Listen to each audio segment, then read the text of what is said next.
देखें दोस्तों, ये बहुत ही अच्छा प्रोजेक्ट है और ये जो है मिडवे है बहरिया टाउन का, और ये साथ ही बहरिया टाउन हेड ऑफिस है और ये मिडवे है, इसके साथ ही आगे हाइट्स हैं और बहुत ही ज़बरदस्त जो है ये बनाया हुआ है इन्होंने।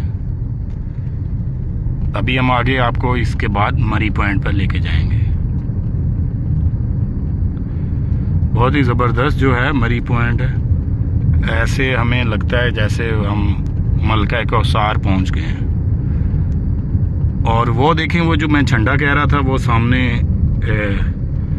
उसका जो है जिसे डंडा कहते हैं वो बना हुआ है बहुत ही हाइट पे।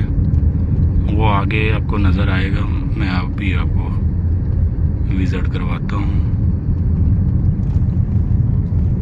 ये अभी आने वाला है, ये देखिए सामने वो बादलों के दरमियान में लंबा सा नज़र आ रहा है ना, बहुत ही बड़ा फ्लैग लगता है इसके ऊपर।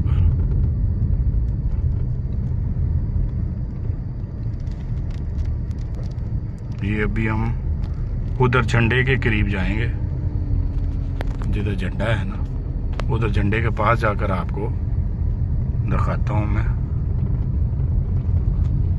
ये देखें कितना बड़ा लगा हुआ है, अभी फ्लैग उतारा हुआ है, शाम का टाइम है। इसके टॉप के ऊपर लाइट भी लगी हुई है, ये बहुत ही हाइट के ऊपर है। हम अभी उधर भी जाते हैं।